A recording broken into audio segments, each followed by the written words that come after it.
आप में से कितने लोगों का इंटरेस्ट है एंटरप्रेन्योरशिप में, यानी कि वो अभी या फ्यूचर में कभी कुछ अपना करने का सोच रहे हैं?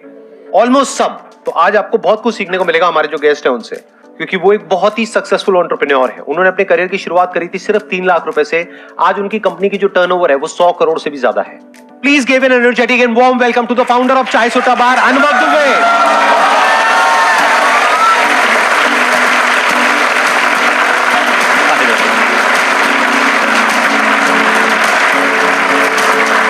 Please have a seat. सबसे पहले thank you so much Sandeep sir हम मेरे को बुलाने के लिए। आई डोंट नो, इतने बड़े बड़े लोगों को देखा मैंने वही बोला कि लोग वहाँ पे ताली बजाएंगे कि नहीं बजाएंगे, मैंने बड़ा बेइज्जती हो गया, अंदर घुसे कोई पहचान ही नहीं रहा है।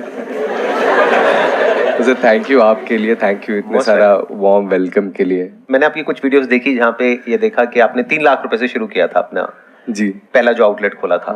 और आज आपके कितने आउटलेट्स हैं? 400 हो गए सर। और उसमें से कुछ आपके इंडिया के बाहर भी हैं? हाँ, दुबई में है, मस्कत में है, नेपाल में है। We have recently incorporated company UK, USA, Canada तो पूरा बेच दिया हमने। और अभी इन्वेस्टर्स भी हैं या अभी बूटस्ट्रैप है? बूटस्ट्रैप है सर। अभी पूरा आप खुद ही फंड कर रहे हो, खुद ही अपना पूरा 6 साल। And you cash flow positive, मतलब बिल्कुल आप पूरा प्रॉफिटेबल? बूटस्ट्रैप में भी कैश फ्लो पॉजिटिव नहीं होता तो चलते कैसे? सही बात है, ये बेवकूफ वाला सवाल था।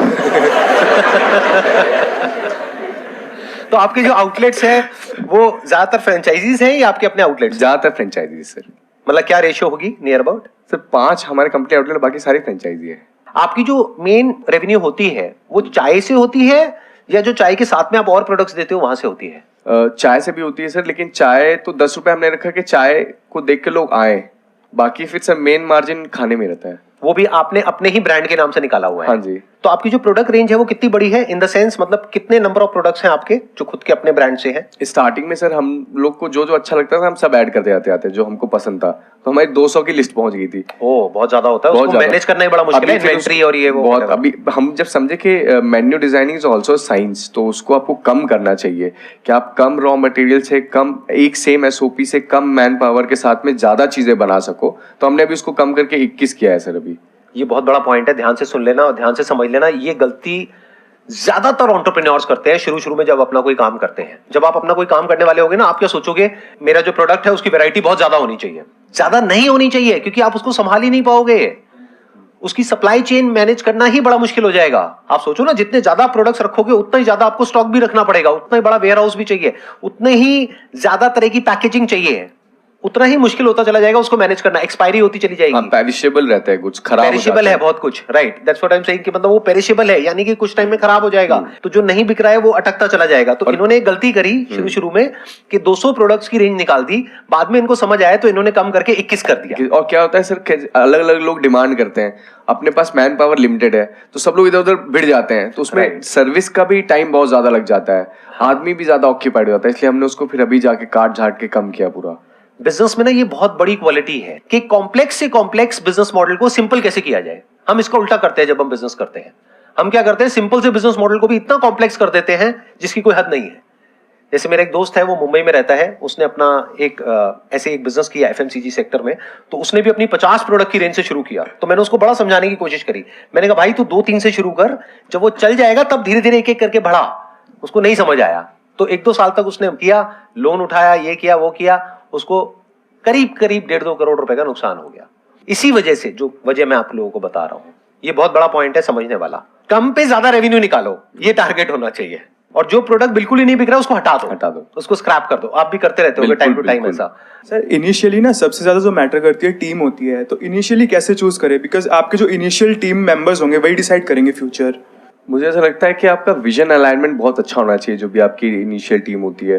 तो मेरी इनिशियल टीम में मेरे दोस्त था बचपन का, तो हम लोग के विजन, हम लोग के सपने एक जैसे ही थे।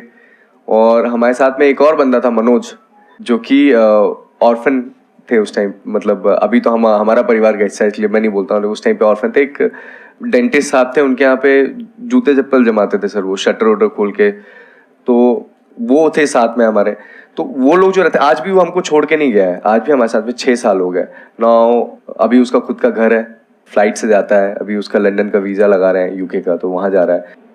तो ये जो लोग रहते हैं ना साथ में, टीम इज़ वेरी इंपॉर्टेंट भाई। नॉट जस्ट फिनेंशियली आपको, अगर आप कभी डाउन जाते हो तो आपको हेल्प करती है, बट आप इमोशनली भी एज ए पर्सन भी आपको बहुत ज़्यादा हेल्प करते हैं। तो टीम इज वेरी इंपॉर्टेंट। आपके जो पिलर्स होते हैं ना, स्तंभ होते हैं मजबूत, वो बहुत रखने बहुत ज़्यादा जरूरी इनिशियल स्टार्टिंग से। सर शुरू से आपका विजन एकदम हाई लेवल का था कि आपको इतना रेवेन्यू जनरेट करना है, कि जब आपने शुरुआत की थी तो शायद हो सकता है कि छोटी शुरुआत रही हो, शुरुआत में रिजल्ट ना मिले हो, तो आपने अपने पेरेंट्स को या सोसाइटी को कैसे कन्विंस किया था कि हाँ हम स्टे रहेंगे यहाँ पर, थोड़ा रुकेंगे और हमारी थिंकिंग हाई है, हम बहुत ऊपर तक जाएंगे? जब तक सोसाइटी को आप प्रोटोटाइप नहीं देते ना, कुछ करके नहीं देते, कोई भी नहीं मानता है। आपको प्रूफ करना ही पड़ता है। और विजन हम लोग का था ही, आनंद जो था वो बोल रहा था कि यार हम लोग को मैकडोनल्ड्स की फ्रेंचाइजी लेनी चाहिए। थे हमारे पास 3 लाख की, लेकिन मैकडोनल्ड्स की फ्रेंचाइजी सोच रहा था। मैकडोनल्ड्स की तो कई करोड़ की आती है, बहुत महंगी आती है, बहुत महंगी है। तो मैंने बोला कि यार एक तो पैसे नहीं है, फालतू की बात कर रहा है, ऊपर से क्यों अपन ऐसी फ्रेंचाइजी ले, let's create our own franchisee, अपने इंडिया की फ्रेंचाइजी बाहर लेके जाएंगे। तो हम लोग का से स्टार्टिंग से एक विजन था, क्योंकि कुल्हड़ में हम लोग रहते थे, तो हमने बोला भी था, हम लोग का एक समय बीच में बड़ा फेमस भी हुआ था कि जो भी चाय पिएगा वो हमारे देश की मिट्टी को चूमेगा। क्या बात है, ये हमारा एक विजन।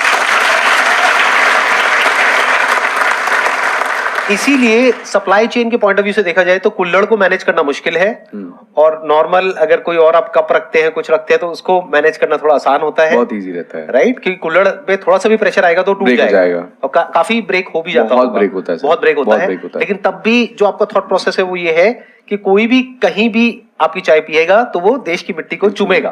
तो ये फीलिंग शुरू से ही थी आपके अंदर, शुरू से थी, और शुरू से ही डे 1 से विजन थी कि एक दिन ऐसा आएगा जब हम अपनी फ्रेंचाइजीज देंगे। हाँ सर, क्योंकि हमेशा अपने इंडिया में देखिए जितने भी F&B के बड़े ब्रांड्स हैं, सारे वेस्ट डोमिनेटेड हैं। इंडिया का कोई क्यों नहीं है? ग्लोबल क्यों नहीं है? ग्लोबल क्यों नहीं? इंडियन कुजीन की इतनी रिस्पेक्ट है, फिर भी एक कोई भी ग्लोबल ब्रांड क्यों नहीं है? तो अब हम चाय का बनेंगे सर।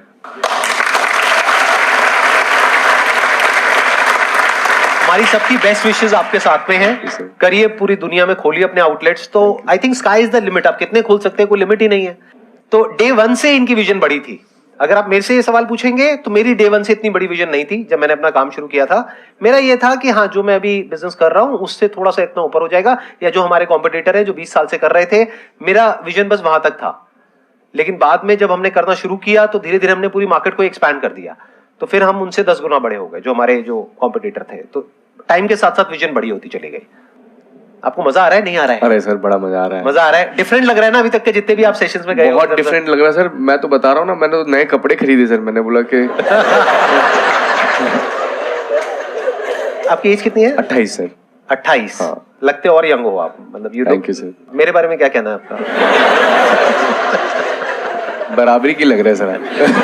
ये हुई ना बात, इस बात पे ताली बनती है। इनिशियल टाइम में जो प्रॉफिट आता है तो उस टाइम कैसे उस चीज़ को मैनेज करें, कितना पॉकेट में रखना है, कितना वापस इन्वेस्ट कर देना है? क्या होता है जब आदमी के पास पैसा आने लग जाता है तो गर्मी अपने आप बढ़ने लग जाती है। लैविश ऑफिस और ज़्यादा इन्वेस्टमेंट। पहले आप रिटर्न पे ध्यान दीजिए। जो भी आपने इन्वेस्टमेंट किया भी, आप भी रिटर्न पे सिर्फ फोकस करिए। पैसे बचाइए जितने भी बच सकते हैं, इन्वेस्ट मत करिए। देखो क्या होता है, जब बिजनेस में प्रॉफिट आता है तो बहुत सारे लोगों का दिमाग खराब हो जाता है। वो शॉर्ट टर्म में तो सक्सेसफुल हो जाते हैं बिजनेस में, लॉन्ग टर्म में बहुत बुरी तरीके से फेल होते हैं। तो एक्चुअल में अगर आप बिजनेस में लंबा चलना चाहते हो, कुछ बड़ा करना चाहते हो, तो एक बात हमेशा याद रखना, एक होता है इन्वेस्टमेंट, एक होता है एक्सपेंस। इन्वेस्टमेंट और एक्सपेंस के बीच के फर्क को अच्छे से समझ लेना कि एक्सपेंडिचर क्या होता है और इन्वेस्टमेंट क्या होती है, और इन्वेस्टमेंट के रिटर्न को भी, और इन्वेस्टमेंट पे कितना रिटर्न है, कि किस इन्वेस्टमेंट पे कितनी रिटर्न आ रही है। एक ऐसी इन्वेस्टमेंट हो सकती है जहां पे रिटर्न आ रही है 5-10% की, एक ऐसी इन्वेस्टमेंट हो सकती है जहां पे रिटर्न आ रही है 100% की, और पता लगा आप एक्सपेंडिचर कर रहे हो जहां पे रिटर्न माइनस में है। मेरे ऐसे बहुत सारे दोस्तों के साथ में हुआ है। मैं देखने में यंग लगता हूं लेकिन मेरी एज बहुत ज्यादा है, तो मैंने लाइफ में बहुत तरह तरह के एक्सपीरियंसेस देखे हैं। ऐसे भी दोस्त देखे हैं जो पैसे को बचा बचा करके चले और आज भी अच्छा कर रहे हैं अपनी लाइफ में, और ऐसे भी देखे जिन्होंने काम किया, वहां से पैसा आया, अगले दिन जा करके गाड़ी लेकर के आ गए 40 लाख की, 50 लाख की, और उसके बाद में आकर के मेरे ऊपर स्टाइल मार रहे हैं कि देख तू वहीं का वहीं रह गया और मेरे को देख मैं कहां निकल गया। मैंने कहा बेटा वो तो वक्त बताएगा कौन कहां निकलेगा।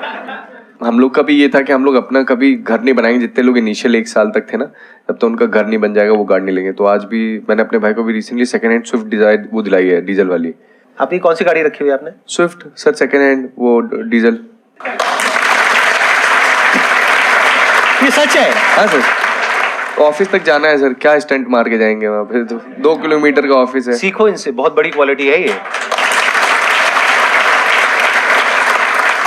क्योंकि मैंने ऐसे ऐसे लोगों को देखा है जिनके पास में थोड़े से पैसे आते हैं, उसके बाद में इंस्टॉलमेंट पे मिल जाती है गाड़ी, गए बढ़िया सी गाड़ी लेकर के आए। गाड़ी क्या है? टीन का डिब्बा है, उसको अगर आप बेचने जाओगे तो कुछ भी उसकी वैल्यू नहीं है। डेप्रिसिएशन देखिए सर, कितना ज्यादा डेप्रिसिएशन बहुत ज्यादा है। आज आप लोगे 1 साल बाद 50% टूट जाएगा सीधा, जो महंगी गाड़ी होती है उसके ऊपर।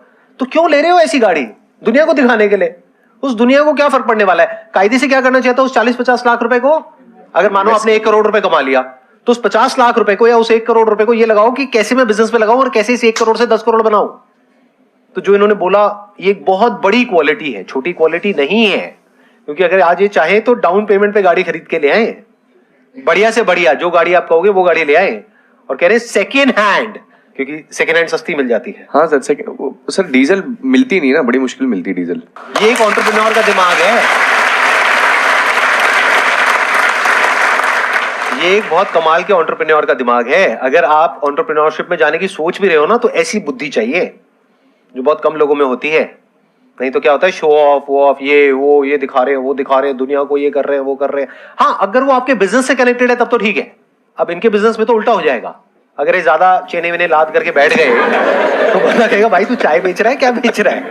तो वो डर जाएगा सामने वाला। कई बिजनेसेस होते हैं वहां पे आपको थोड़ा बहुत शो ऑफ करना पड़ता है, then it is okay if it is part of your business. But if it is not part of your business और वो आपके बिजनेस को नहीं बढ़ाएगा एक्सपोनेंशियली, तो 1 रुपए भी वेस्ट करने की जरूरत नहीं है। एक्सपेंडिचर वर्सेस इन्वेस्टमेंट, इन दोनों के फर्क को अच्छे से समझ लेना है। सर फर्स्ट ऑफ ऑल तो मैं आपको थैंक यू बोलना चाहता हूँ संदीप सर, कि आप इतना मोटिवेट करते हैं हमें। सो आज पहली बार आपसे लाइव मिलने का मौका मिला, तो thank you so much. Most welcome. And secondly मेरा सर क्वेश्चन है कि जैसे आपने 2016 में स्टार्ट किया, 2017 में MBA चाय वाला है, तो आप इसे कैसे देखते हैं कि आपको देख के लोग इंस्पायर भी हो रहे हैं, साथ साथ आपका कंपटीशन भी बढ़ रहा है, तो उससे आप कैसे, मतलब जैसे आपके साथ और आउटलेट्स खुल रहे हैं, तो उस कंपटीशन के साथ आप कैसे देखते हैं, उसे एनालाइज कैसे करते हैं और कैसे उसमें आप आगे बढ़ते हैं? प्रफुल्ल भाई है यार मेरा, सगा या कजिन? रीजनल भाई है सर। रीजनल भाई है, इंदौर के पेरिफेरी से। हाँ, इंदौर की पेरिफेरी तो से। एक्चुअली कंपटीशन की जो आप बात कर रहे थे, कंपटीशन में 2 तरीके से इसका आंसर दूंगा। Competition is very good for the society, क्योंकि आपको एक तो मोनोपोली नहीं क्रिएट होने देता, आपको लेथार्जिक नहीं बनाता, आपको मेहनत करने पे मजबूर करता, आप इनोवेट करते हो, क्रिएटिव बनते हो। अगर मोनोपोली हो जाएगी, मैं अकेला बैठा रहूंगा तो 10 की चाय मैं 100 में बेचूंगा। दूसरी चीज, मैं कंपटीशन को और अपने कॉम्पिटिटर्स को बहुत मतलब मेरे लिए गुरु है वो मेरे कॉम्पिटिटर्स। मैं हमेशा उनसे सीखता हूँ, उनको बहुत अच्छे से ऑब्जर्व करता हूँ। उनकी जो अच्छाइयाँ रहती हैं वो मैं अपने में ऑब्जर्व करता हूँ, जो मेरी त्रुटियाँ रहती हैं, जो मेरे क्रिटिक्स अगर वो क्रिटिसाइज करते हैं तो मैं उनको सुनता हूँ और अच्छे से एग्जीक्यूट करने की प्लानिंग करते हैं हम लोग। एंड इट्स बीन 6 साल हो गए यार हम लोग को मार्केट में उतरे हुए, और बहुत सारे लोग आए, बहुत सारे लोग गए, हम लोग डेली सीखते हैं उनसे।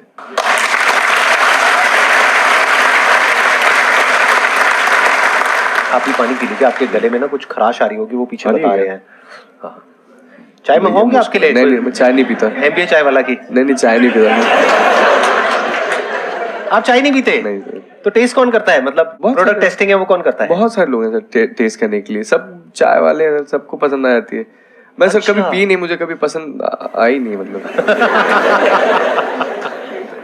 ये बात हम रखें या एडिट कर दे? अरे रखिए सर, क्या है इसमें? जैसे बोलते नहीं कि हलवाई अपनी मिठाई खुद नहीं खाता है, तो कुछ ऐसा ही हो गया ना रियल लाइफ में। जो लोगों को पसंद है सर वो बेचना है हमको, जो मेरे को पसंद है वो थोड़ी।